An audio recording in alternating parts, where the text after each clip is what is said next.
98. Jadi hampir 50 tahun. Dan saya berharap Bu Repli bisa jadi pendekar tata negara. Karena kita pernah punya Profesor Supomo, Profesor Muhammad Yamin, bahkan Muhammad Atta pun menyumbang besar terhadap Undang-Undang Dasar 45 dari sisi tata negara. Saya kira persilakan Bu Repli. Ya, terima kasih Bang Karni, terima kasih juga atas ucapannya. Ibu-ibu dan bapak-bapak sekalian, Assalamualaikum warahmatullahi wabarakatuh. Selamat, sudah malam sekali ini, tetapi kemarin ada kesempatan ketika promosi, walaupun Bang Karni sudah pernah panggil saya profesor, saya jadi turun lagi jadi dokter. Saya ada meluncurkan 3 buku dan salah satunya mengenai Indonesia Lawyers Club. Nah, mudah-mudahan Bang Karni mau menerimanya. Judulnya Menakar Konsistensi Berpikir. Jadi ada 30 edisi saya di Indonesia Lawyers Club dan terima kasih atas undangannya. Ini kumpulan 30 edisinya dan ini disertasi saya yang saya bukukan. Dan ini tulisan saya, baca pengantarnya ya, jangan hanya baca judulnya. Saya kasih ke Bang Karni. Makasih. Saya atas nama Indonesia Lawyers Club mengucapkan terima kasih. Begitu juga ke Ibu Sukmawati Soekarno Putri tadi. Ya, setelah kasih buku saya tidak tahu lagi apa yang harus saya bicarakan. Karena sudah selesai kasih buku. Ya, Bang Karni, jangan lupa kita bicara mengenai layak atau tidakkah Pak Harto menjadi pahlawan nasional. Ya, jadi saya akan kembali kepada tema itu. Saya ingin bicara mengenai 5 atau 6 hal. Pertama mengenai motivasi, kedua mengenai positioning, ketiga soal prosedur, keempat soal substansi, dan kelima soal timing. Pertama, sebelum sampai 5 itu saya bicara mengenai kenapa kemudian muncul hal seperti ini. Saya pribadi melihat tidak ada clear cut memang ketika era reformasi itu muncul. Ini yang membedakan antara Orde Lama dan Orde Baru. Clear cut-nya lebih jelas, kekuatan-kekuatan Orde Lama sudah ditumbangkan dalam masa awal pemerintahan Orde Baru, dari 10 partai disederhanakan menjadi 3, lalu kemudian konsolidasi politik jauh lebih mudah dikontrol oleh kekuatan Orde Baru, karena akar-akar kekuatan Orde Lama tumbang semua, dan kemudian dimatikan satu demi satu. Dan itu jangka waktunya cepat, hanya setelah pemilu 1971, dan 73 kemudian sidang umum MPR, maka setelah terjadi konsolidasi politik Orde Baru. Dari 66 ke 71, kira-kira 5 tahun saja. Nah, ketika kita masuk pada era Orde Reformasi, sebenarnya tidak ada clear cut. Anasir-anasir Orde Baru masih berkuasa. Ketika Pak Harto tumbang, dan kemudian digantikan oleh B.J. Habibie karena kemudian ketentuan konstitusional, maka sebenarnya sudah terjadi jalan yang berbeda di antara pendukung era reformasi. Ada yang tetap menginginkan anasir Orde Baru dihabiskan semua, dan itu saya kira unsur-unsur mahasiswa. Tapi ada sebagian besar kelompok masyarakat yang sudah puas, apalagi dikaitkan dengan politik-politik aliran. Kita tahu pada waktu itu Habibie adalah ketua ICMI. Maka kemudian ada kepuasan juga pada waktu itu ketika Habibie berkuasa, maka kemudian ada kelompok-kelompok lain mix up antara pendukung Orde Baru yang bermimikri ke dalam era reformasi dengan kelompok-kelompok baru yang kemudian sebenarnya ahistoris terhadap Orde Baru tersebut. Tapi bukankah Habibie justru dalam pandangan saya ya presiden yang paling membuka demokrasi? That's right. Karena momentumnya Bang Karni. Jadi pada waktu momentum... Tidak hanya itu, ketika mahasiswa bahkan mau mengeroyok dia sebenarnya di Surabaya. Dan pas Pampers menghalangi dia untuk ke mahasiswa itu, Habibie malah bilang, udah mereka mau salaman sama saya, padahal mau gebukin dia. Ya itu kita hargai ya. Memang saya personally tidak ada persoalan dengan Prof Habibie, karena Habibie orang yang sangat demokratis juga. karena dia lama di luar negeri, jadi Dia sudah yang biasa bikin berpikir. siup juga dihapus Iya, semua. dia berpikir egaliter seperti itu. Tetapi kan dia sesungguhnya kan bagian dari kekuasaan Orde Baru, dan siapapun, sedemokratis apapun orangnya, seegaliter apapun, ketika masuk dalam sebuah sistem kekuasaan yang otoritarian, maka kita tidak bisa berkata apa-apa. Bang Karni saya kira tahu betul bagaimana ketika menjalani profesi wartawan harus berpirau melawan ombak ketika menulis, tidak bisa straight to the point. Nah, tetapi saya ingin bicara kenapa kemudian politik lustrasinya tidak jalan, Bang Karni. Pembedaan, kalau misalnya ada politik lustrasi misalnya bahwa siapa yang terlibat dalam misalnya kelompok-kelompok otoritarian, non-demokratik, dalam istilah Prof. Mahfud non-demokratik dalam disertasinya, tetapi di dalam Orde Lama dikatakan otoriter. Maka sesungguhnya barangkali kita jauh lebih gampang untuk kemudian melakukan konsolidasi demokrasi. Tetapi karena anasir-anasir kekuatan Orde Baru dan diwakili oleh partai politik itu memang terangkut juga di dalam rezim era reformasi ini, dan kita tahu bahwa tahun 1999 Golkar kalah, tetapi tetap nomor 2. Pada 2004 langsung bounce back, menang kembali. Dan ini luar biasa sesungguhnya. Intinya adalah memang sekarang mix up. Nah, tidak heran kemudian kalau partai seperti Golkar, tetap partai besar, menginginkan kemudian mempromosikan Pak Harto sebagai pahlawan nasional. Nah, persoalannya adalah karena tadi secara subjektif mengatakan karena sudah menjadi ketua Dewan Pembina dan lain sebagainya. Persoalannya adalah Bang Karni, ibu-ibu dan bapak sekalian, pemirsa sekalian, kita tidak melihat pada bagian mana kemudian pahlawan nasional itu harus diberikan. Makanya kita berdebat. Ada yang berdebat melihatnya momen oknum 1 Maret, iya mungkin. Ada yang melihatnya kemudian tragedi berdarah 65, ada melihatnya 98, tapi mungkin tidak melihat 70, 80 dan lain sebagainya. Nah, inilah yang kemudian kesulitan bagi kita, apakah untuk menjadi pahlawan nasional itu kita harus holistik. Dari sejak dia mengabdi pada Republik ini ketika dewasa sampai dia meninggal. Maka dia tidak ada cacat dan celahnya. Ataukah kemudian kita harus melakukan reinterpretasi terhadap pahlawan nasional?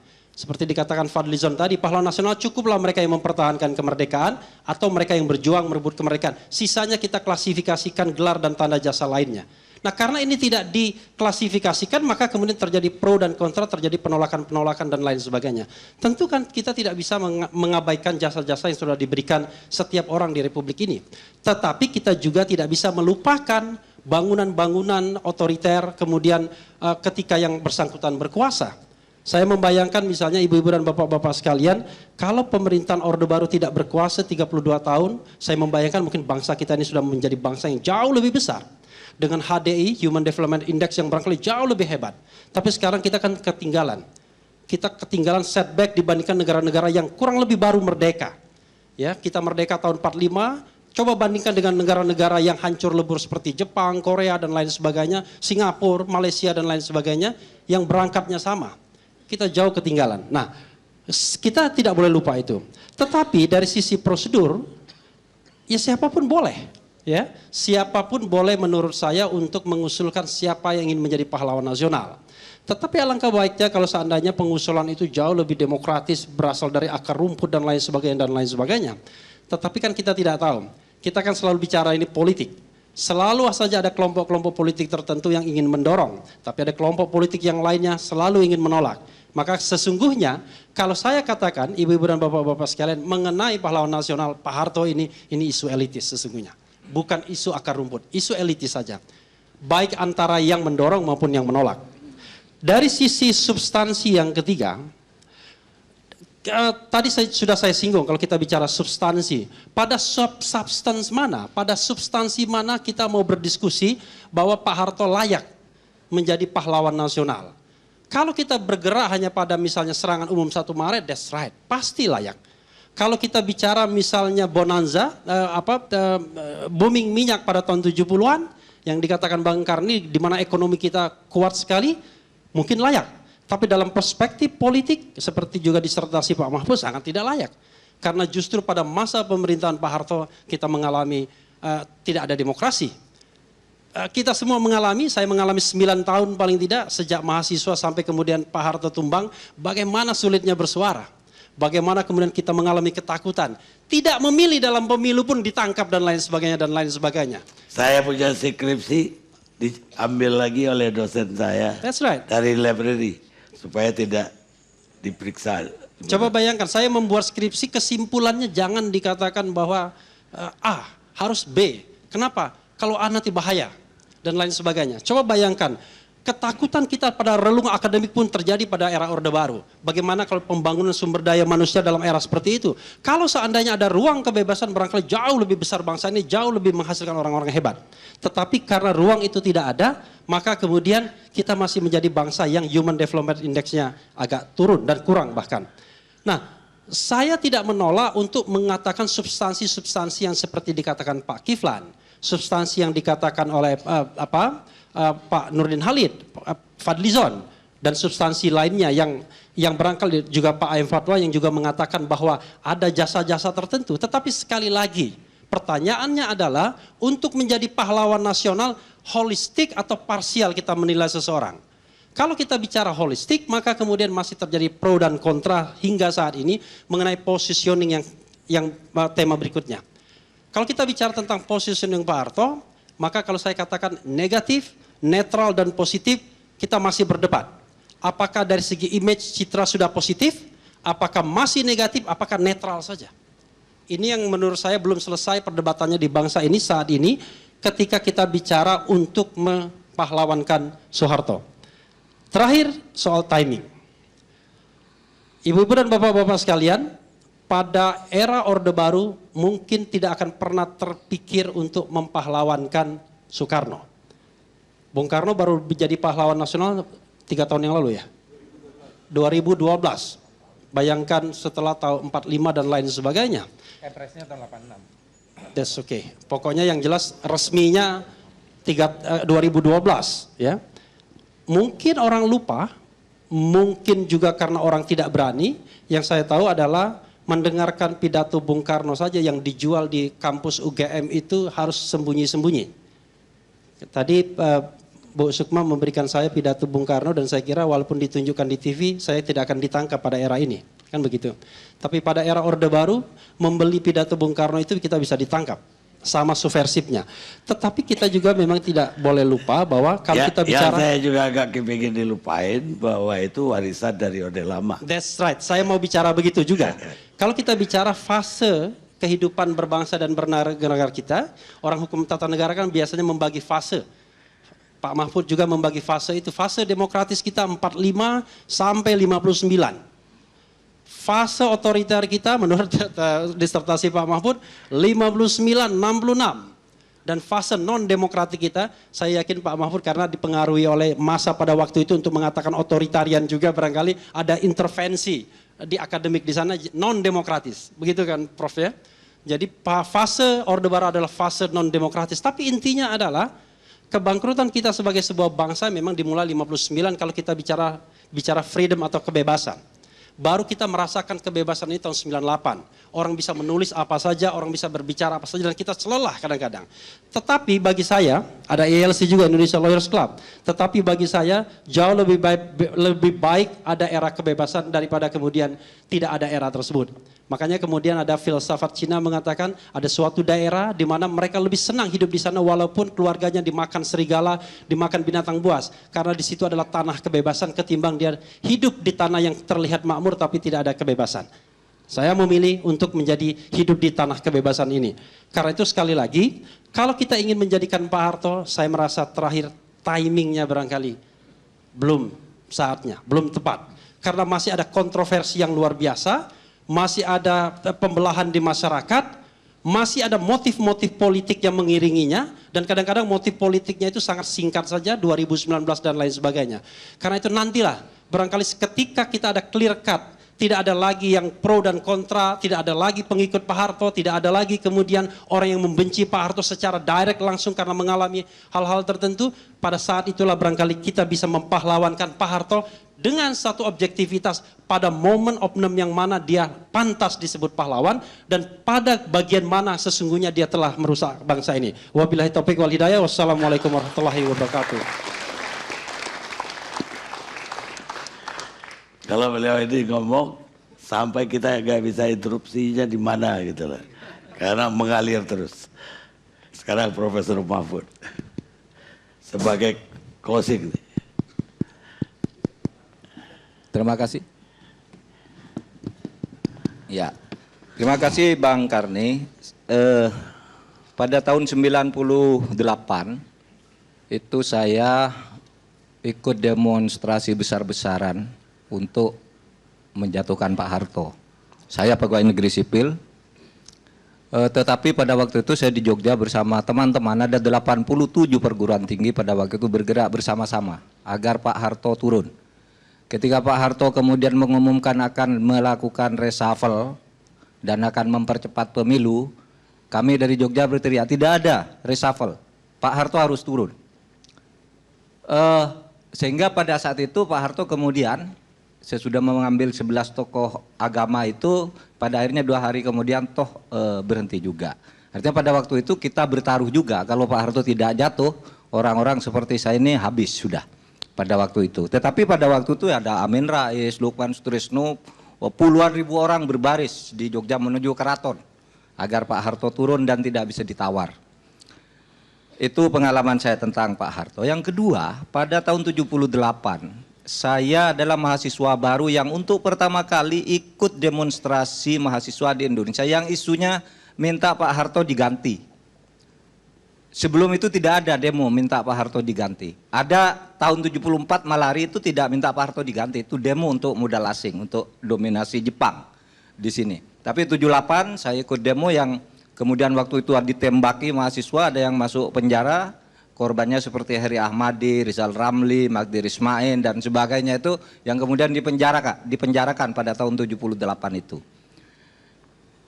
Lalu jauh sebelum itu saya masih teringat ketika Pak Harto baru naik presiden. Saya masih kecil, ini untuk memberi bingkai dulu pada apa yang ingin saya sampaikan. Saya masih kecil pada waktu, Pak Harto pada waktu itu dipuja-puja di mana-mana. Benar kata Pak Kiflan, saya masih ingat Bung Karno itu dikejar di mana-mana, bahkan demo-demo itu mengatakan mahmilupkan Bung Karno. Gitu. Artinya pada mulanya Pak Harto itu adalah orang yang memang dianggap penyelamat terhadap bangsa ini. Tetapi sejak tahun 78 itu sudah terasa bahwa korupsi sudah mulai merajalela dan itu baru berhasil kita menjatuhkannya pada tahun 98. Jadi dulu saya adalah orang yang secara politik sangat tidak suka dengan Orde Baru. Sehingga saya ikut turun. Tetapi sesudah lama begini, ya, alasan-alasan dulu menjatuhkan Pak Harto tuh KKN misalnya. Nah sekarang KKN lebih banyak loh dari zaman Pak Harto. Iya tuh, lebih banyak. Nggak bisa. Zaman reformasi itu lebih parah. Jadi vertikal horizontal KKN-nya udah pasti. Hutangnya lebih banyak. Indeks Gini rasio kita. Zaman Pak Harto itu kesenjangan kita 0,200. Masih agak imbang, masih agak merata pendapatan itu. Sekarang ini per hari ini 0,435 sudah sangat di lampu merah itu. Iya. Artinya begini, kalau kita dulu menjatuhkan Pak Harto oleh karena dia KKN, apa kita tidak merasa berdosa sekarang ini kepada Pak Harto, sekarang KKN-nya lebih banyak? Nanti aja. Silakan. Dulu yang korupsi Golkar aja. Sekarang semua partai Pak Karni boleh tanya saya secara spontan, siapa yang korupsi di partai ini, siapa korupsi. Saya hafal 10 partai yang sekarang punya nama di parlemen. Punya. Nah oleh sebab itu, maka saya berpikir, oke, secara politik bisa diperdebatkan. Tapi secara hukum, berdasarkan Undang-Undang nomor 20 tahun 2009, Pak Harto itu memenuhi segala syarat untuk mendapat pahlawan nasional. Ada 13 syarat di situ untuk menjadi pahlawan nasional. Memenuhi syarat Pak Harto. Kalau mau bicara kesalahan presiden, semua presiden punya salah. Mungkin banyak yang tidak tahu. Ketika Bung Karno mengeluarkan dekret, membubarkan DPR, membubarkan konstituante, Bung Hatta itu nulis buku Demokrasi Kita. Di situ Bung Hatta pun mengatakan Bung Karno itu kudeta. Bung Karno kudeta. Artinya kalau ada orang bilang Pak Harto kudeta, sebelumnya pun sama, sebelumnya pun lagi sama. Begini, oleh sebab itu saya kira tidak boleh kita dendam-dendam politik terlalu berlebihan itu. Tidak boleh. Sama. Saya bandingkan ketika isu yang sama menimpa Gus Dur. Gus Dur diusulkan presiden. Tidak setuju. Bahkan ada pejabat mengatakan tidak bisa. Gus Dur itu membubarkan DPR, membubarkan parpol. Bung Karno juga membubarkan konstituante, membubarkan DPR, membubarkan parpol dengan Perpres nomor 4 tahun 60. Yang ketika dilawan gitu, dikatakan, loh, lalu diminta fatwa ke Ketua Mahkamah Agung. Benar enggak Perpres saya? Ketua Mahkamah Agungnya takut. Benar, bubar dia Mas Sumi. Ketua Mahkamah Agung waktu itu namanya Wiryono. Menteri Ketua Mahkamah Agung. Menteri Ketua Mahkamah Agung. Wiryono Projodikoro. Dia menyatakan Perpres Bung Karno ini sah konstitusional, Mas Sumi PSI harus bubar. Tetapi begitu Bung Karno jatuh tahun 66 bulan Februari, adalah Wiryono yang membuat petisi bahwa Bung Karno melakukan pelanggaran konstitusi karena membubarkan Mas Sumi dan PSI. Wiryono yang buat petisi itu. Padahal dia dulu yang membuat konsep pembubarannya oleh Bung Karno. Itu artinya apa? Itu soal politik situasional aja. Sehingga bagi saya, kalau kita mau, susah sih. Saya agak kurang sependapat dengan Bung Refli. Ini tidak ada ukurannya nih. Pahlawan di bidang apa, pahlawan di bidang apa, pahlawan di bidang apa gitu. Sudah ada ukurannya di undang-undang. Dan Kementerian Sosial saya kira sudah memproses secara hukum sudah benar. Tapi secara politik belum. Sudah ada ukurannya. Kalau misalnya kita mau fokus pada Pak Harto. Ya, dia belum pernah dijatuhi hukuman pidana juga. Bung Karno juga belum pernah diadili, belum pernah dia jatuhi hukuman pidana.